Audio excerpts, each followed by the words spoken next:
G'day everybody, Jack Spartan from Supertech Electronics, and today we're going to remove the stereo system from a Honda CRV.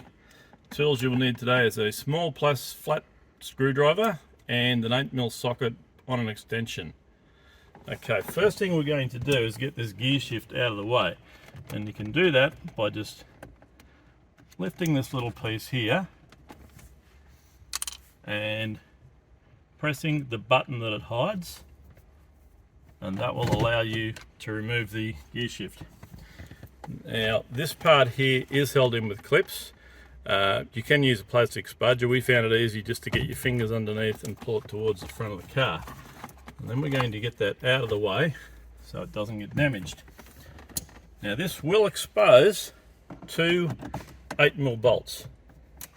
Okay, so the next thing we're going to do is remove it. Now it is held in with 1, 2, 3, 4 clips that sit in the dash.